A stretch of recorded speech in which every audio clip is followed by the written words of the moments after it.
ಈ ಒಂದು ಶಾಸಕರಾದಾಗಿಂದ ಸಹ ಈ ಒಂದು ತಾಲೂಕಿನ ಎಲ್ಲ ಮಕ್ಕಳು, ಅದರಲ್ಲೂ ಗೌರ್ಮೆಂಟ್ ಶಾಲೆ ಮಕ್ಕಳಿಗೆ ಅವರು ಉಚಿತವಾಗಿ ಈ ಒಂದು ಪುಸ್ತಕ ವಿತರಣಾ ಕಾರ್ಯಕ್ರಮವನ್ನು ಪ್ರತಿ ವರ್ಷ ಹಮ್ಮಿಕೊಳ್ತಾ ಇದ್ದಾರೆ. ಈ ವರ್ಷವೂ ಹಮ್ಮಿಕೊಂಡಿದ್ದಾರೆ. ದೇವರು ಅವರಿಗೆ ಆಯುಷು ಆರೋಗ್ಯವನ್ನು ಕೊಟ್ಟು ಇದೇ ರೀತಿ ಈ ಒಂದು ಅಭಿವೃದ್ಧಿ ಕೆಲಸಗಳನ್ನು ಮಾಡಲಿ ಆಗಿ ವೇದಿಕೆಯಲ್ಲಿರುವಂತಹ ಯಾರಾದರೂ ಮಕ್ಕಳಿಗೆ ವೇದಿಕೆಯಲ್ಲಿ ಏನಿವತ್ತು ನಮ್ಮ ಸಿಣಗಾಟ ಕ್ಷೇತ್ರದ ಜನಪ್ರಿಯ ಶಾಸಕರಾದಂಥ ರವೀಣ್ಣವರು ಇವತ್ತು ಕೊಡ್ತಾ ಇದ್ದಾರೆ ಅಂದರೆ ಇವು ಸುಮಾರು 2-3 ವರ್ಷದಿಂದ ಕಂಟಿನ್ಯೂಸ್ ಆಗಿ ಕೊಡ್ಕೊಂಡು ಬರ್ತಾ ಇದ್ದಾರೆ. ಯಾಕಂದರೆ ಬಡ ಮಕ್ಕಳಿಗೆ ಒಂದು ಪುಸ್ತಕ ತಗೊಳ್ಳೋದಾಗಲಿ ಪೆನ್ನು ತಗೊಳ್ಳೋದು ಭಾಳ ಕಷ್ಟ ಇರ್ತದೆ. ಅದಕ್ಕೆ ಇದು ಒಳ್ಳೆಯ ರೀತಿಯಲ್ಲಿ ಉಪಯೋಗಿಸಲಿ. ಇವತ್ತು ಇಲ್ಲಿ ಕೂತಿ ನಮ್ಮ ಮಕ್ಕಳು ಮುಂದೆ ಏನು ಬೇಕಾದಾಗ್ಬೋದು, ಡಾಕ್ಟ್ರುಗಳಾಗ್ಬೋದು, ಇಂಜಿನಿಯರ್ಗಳಾಗ್ಬೋದು. ಇವತ್ತು ಇದೇ ನಮ್ಮ ಶಾಲೆಯಲ್ಲಿ ಇಲ್ಲೇ ಓದಿರೋ, ನಾವೆಲ್ಲ ಇಲ್ಲೇ ಓದಿದ್ದು. ಇವತ್ತು ಇಲ್ಲಿ ಓದಿರೋರು ಎಷ್ಟೋ ಜನ ಡಾಕ್ಟ್ರುಗಳಾಗ್ಯವರು, IAS ಆಫೀಸರ್ಗಳಾಗಿದ್ದಾರೆ ಈ ಗೌರ್ಮೆಂಟ್ ಶಾಲೆಯಲ್ಲಿ ಓದಿರೋರು.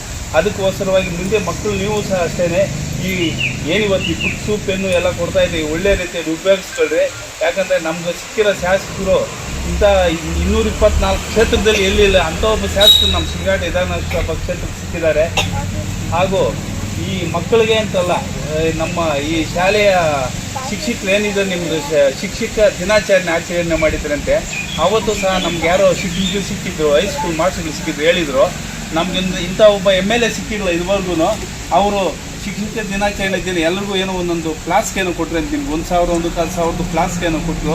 ಆಮೇಲೆ ಊಟದ ವ್ಯವಸ್ಥೆ ಮಾಡಿದರು. ಮೊದಲು ಹಿಂದೆ ಇದ್ದ MLA ಅವರು ನೀವು ಎಷ್ಟು ದುಡ್ಡು ಹಾಕ್ತೀರಿ, ನಾವು ಎಷ್ಟು ದುಡ್ಡು ಹಾಕೋಣ ಊಟಕ್ಕೆ ಅಂತ ಕೇಳ್ಕೊಂಡು ಇವ್ರು ಯಾರತ್ತೂ ₹1 ದುಡ್ಡು ತಗೊಂಡಿರ ನಿಮಗೆಲ್ಲ ಒಳ್ಳೆ ಮದುವೆ ಥರ ಊಟ ಮಾಡಿಸಿ ಹಾಕಿದ್ರಿ ಅಂತ ಶಿಕ್ಷಕರ ದಿನಾಚರಣೆ ದಿವಸ ಮಾಸ್ಟರ್ಗಳು ಹೇಳ್ತಾ ಇರ್ತಾರೆ. ಇಂಥ ಒಬ್ಬ MLA ಸಿಕ್ಕಿರೋದು ನಮ್ಗೆ ಭಾಳ ಇರಳ ಅಪರೂಪ ಅಂತ ಹೇಳ್ತಾರೆ. ಅವರು ಭಾಳ ಸರಳ ಸರ್ಜನಿಕೆ ವ್ಯಕ್ತಿ.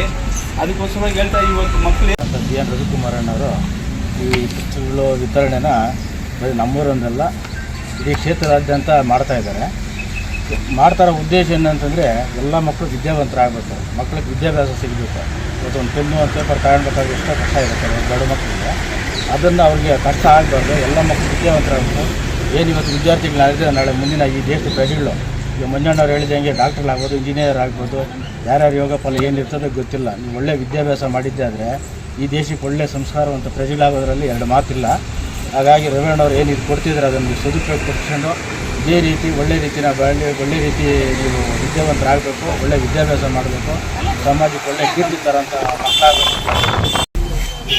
ಈ ದಿನ ಸನ್ಮಾನ್ಯ ಶಾಸಕರಾದಂಥ BN ರವಿಕುಮಾರ್ ಅವರು ಪ್ರತಿ ವರ್ಷದಂತೆ ಈ ವರ್ಷ ಕೂಡ ಈ ತಾಲೂಕಿನಾದ್ಯಂತ ಸರ್ಕಾರಿ ಶಾಲೆಗಳಲ್ಲಿ ಇವತ್ತಿನ ಪುಸ್ತಕ ವಿತರಣಾ ಒಂದು ಕಾರ್ಯಕ್ರಮವನ್ನು ಮಾಡ್ಕೊಂಡಿದ್ದಾರೆ. ಶಾಸಕರ ಗೆಲ್ತಾನೆ ಮೊಟ್ಟ ಮೊದಲ ಆದ್ಯತೆ ಶಿಕ್ಷಣಕ್ಕೆ ಕೊಡ್ತಾರೆ. ಶಾಲೆಯಲ್ಲಿ ಸರ್ಕಾರಿ ಶಾಲೆಯಲ್ಲಿ ಬರೋ ಮಕ್ಕಳೆಲ್ಲ ತುಂಬ ಕಡುಬಡವರು. ಅವರಿಗೆ ಪುಸ್ತಕ ಕೊಳ್ಳೋದಕ್ಕೆ ಅದಕ್ಕೂ ಕೂಡ ಸಮಸ್ಯೆ ಆಗಿರೋದ್ರಿಂದ ಶಾಸಕರು ಅದನ್ನು ಮನಗಂಡು ಇದನ್ನು ತಾಲೂಕಿನಾದ್ಯಂತ ಇದು 2ನೇ ವರ್ಷ ಪುಸ್ತಕಗಳನ್ನು ವಿತರಣೆ ಮಾಡ್ತಾ ಇದ್ದಾರೆ. ಹಾಗೂ ಶಿಕ್ಷಣ ಇವತ್ತು ಹುಲಿಯ ಹಾಲಿಗೆ ಹೋಲಿಸ್ತಾರೆ ಅಂಬೇಡ್ಕರ್ ಅವರು. ಯಾಕಂದರೆ ನಮ್ಮಲ್ಲಿರೋ ಹಣ ಕೂಡ ಯಾವತ್ತೋ ಒಂದು ದಿನ ದೋಚಬೋದು, ಆದರೆ ಜ್ಞಾನನ ಯಾರೋ ದೋಚೋಕ್ಕಾಗಲ್ಲ. ಅದಕ್ಕಾಗಿ ಶಿಕ್ಷಣವನ್ನು ಹುಲಿಯ ಹಾಲಿಗೆ ಹೋಲಿಸ್ತಾರೆ ಅಂಬೇಡ್ಕರ್ ಅವರು.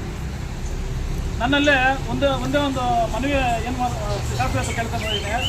ಇವತ್ತು ಸುಮಾರು ಮಕ್ಕಳು ತೆಗೆದುಕೊಂಡೋಗಿ ಬೇರೆ ಖಾಸಗಿ ಶಾಲೆಗಳಲ್ಲಿ ಸೇರಿಸ್ತಾ ಇದ್ದಾರೆ. ಯಾಕಂದರೆ ಅಲ್ಲಿ ಇಂಗ್ಲೀಷ್ ಮೀಡಿಯಮ್ ಇದೆಯಾ ಅಂತ ಒಂದೇ ಕಾರಣದಿಂದ ಎತ್ಕೊಂಡೋಗಿ ಅಲ್ಲಿ ಸೇರಿಸ್ತಾ ಇದ್ದಾರೆ. ಈಗ ಎಲ್ಲೇ ಉದ್ಯೋಗ ಪಡ್ಕೊಳ್ಬೇಕಾದ್ರೆ ಕಂಪ್ಯೂಟರ್ ಕೇಳ್ತಾರೆ, ಇಂಗ್ಲೀಷ್ ಕೇಳ್ತಾರೆ. ಇವೆಲ್ಲ ಕೇಳೋದ್ರಿಂದ ಏನು ಮಾಡ್ತಾರೆ ಅಂದರೆ ಅಲ್ಲಿ ಸೇರಿಸ್ತಾರೆ, ಖಾಸಗಿ ಶಾಲೆಗಳಲ್ಲಿ ಸೇರಿಸ್ತಾರೆ.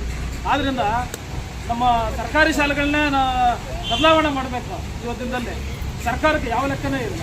ಸರ್ಕಾರಕ್ಕೆ ಈ ಕೂಡಲೇ ಒಂದು ಮನವಿ ಮಾಡಬೇಕು ನಮ್ಮ ಶಾಸಕರು. ನಮ್ಮ ಸರ್ಕಾರಿ ಶಾಲೆಗಳನ್ನ ಮಾದರಿ ಶಾಲೆಗಳನ್ನು ಮಾಡಬೇಕು. ಆಂಗ್ಲನೂ ಮಾಡಬೇಕು ಮತ್ತು ಕನ್ನಡ ಮೀಡಿಯಮು ಮಾಡಬೇಕು. ಎಲ್ಲ ಮಾಡಿದ್ರೆ ಅವ್ರು ಯಾವುದು ಬಯಸ್ತಾರೋ ಇಲ್ಲೇ ಎಲ್ಲ ವಿದ್ಯಾಭ್ಯಾಸ ಸಿಗ್ತದೆ.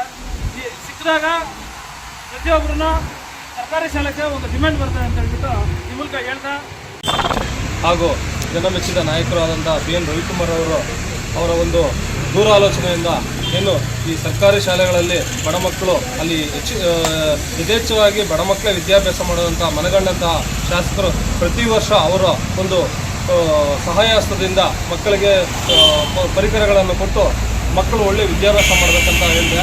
ಈಗ ಗಾದೆ ಒಂದಿದೆ, ಏನು ವೇದ ಸುಳ್ಳಾದರೂ ಗಾದೆ ಸುಳ್ಳಾಗಲ್ಲ ಅಂತ. ಹಾಗೆ ವಿದ್ಯೆ ದುಡ್ಡೇ ದೊಡ್ಡಪ್ಪ ಅಂದರೆ ವಿದ್ಯೆ ಅದರಪ್ಪ ಅಂದರೆ, ಹಾಗೆ ವಿದ್ಯೆನೇ ಎಲ್ಲದಕ್ಕೂ ಮೂಲ. ಎಲ್ಲ ಮುಖಂಡರೇ, ವೃಂದದವರೇ ಹಾಗೂ ಶಾಲೆಯ ಎಲ್ಲ ವಿದ್ಯಾರ್ಥಿಗಳೇ, ದಿನ ಏನಿದೊಂದು ಕಾರ್ಯಕ್ರಮ ನಮ್ಮ ಶಿಡ್ಲಘಟ್ಟ ವಿಧಾನಸಭಾ ಕ್ಷೇತ್ರದ ಜನಪ್ರಿಯ ಶಾಸಕರಾದಂಥ PN ರವಿಕುಮಾರ್ ಅಣ್ಣವರು ಎಲ್ಲ ಸರ್ಕಾರಿ ಶಾಲೆಗಳಿಗೆ, ಅವರ ಕ್ಷೇತ್ರದಲ್ಲಿರ್ತಕ್ಕಂಥ ಎಲ್ಲ ಸರ್ಕಾರಿ ಶಾಲೆಗಳಿಗೆ ಕಲಿಕಾ ಸಾಮಗ್ರಿಗಳು ಅಂದರೆ ಪುಸ್ತಕ, ಪೆನ್ಸಿಲು, ಪೆನ್ನು, ರಬ್ಬರ್ ಏನಿದೆ, ಯಾವುದೇ ಮಕ್ಕಳು ಸಹ ಕಲಿಕೆಯಿಂದ ವಂಚಿತರಾಗಬಾರ್ದು ಅನ್ನೋದೊಂದು ದೃಷ್ಟಿ ಇಟ್ಕೊಂಡು ಇವತ್ತು ತಾಲೂಕಿನಾದ್ಯಂತ ಪುಸ್ತಕ ವಿತರಣೆ ಕಾರ್ಯಕ್ರಮವನ್ನು ಮಾಡಿದ್ದಾರೆ. ನಮ್ಮ ಕ್ಷೇತ್ರದಲ್ಲಿ ಇದುವರೆಗೂ ನಾವಿಂದೂ ನೋಡಿಲ್ಲ. ಈ ಥರ ಶಾಸಕರು ಅವರ ಸ್ವಂತ ಹಣದಲ್ಲಿ ಬಡ ಮಕ್ಕಳಿಗೆ ಅನುಕೂಲ ಆಗಲಿ, ಮಕ್ಕಳು ಯಾರು ವಂಚಿತರಾಗಬಾರ್ದು ಶಿಕ್ಷಣದಿಂದ ಅಂತೇಳಿ ಈ ಥರದೊಂದು ಸಹಾಯ ಮಾಡಿದ್ದಾರೆ. ಅವ್ರಿಗೆ ದೇವರು ಆ ಥರ ಮಾಡೋಂಥ ಶಕ್ತಿ ಇನ್ನೂ ಹೆಚ್ಚಿಗೆ ಕೊಡಲಿ ಅಂತ ಹೇಳ್ತಾ, ಮಕ್ಕಳು ಈಗ ಏನು ಅವ್ರು ಕೊಟ್ಟಿದ್ದಾರೆ ಅದನ್ನು ಸದುಪಯೋಗ ಪಡಿಸ್ಕೊಂಡು ಚೆನ್ನಾಗಿ ಓದಿ, ನಿಮ್ಗೆ ಏನೇ ಸಹಾಯ ಬೇಕಾದರೂ ಊರಿನಲ್ಲಿ ನಾವಿರ್ತೀವಿ, ಪಕ್ಕದಲ್ಲಿ ಶಾಸಕರಿದ್ದಾರೆ, ಮುಂದಿನ ವಿದ್ಯಾಭ್ಯಾಸಕ್ಕೆ ಏನೇ ಅನುಕೂಲ ಇದ್ದರೂ ನಮ್ಮನ್ನು ಕೇಳಿ, ನಮ್ಮ ಕೈಲಾದರೂ ನಾವು ಸಹಾಯ ಮಾಡ್ತೀವಿ ಅಂತ ಹೇಳ್ತಾ ನನ್ನ ಮಾತು ಮುಗಿಸ್ತೇನೆ.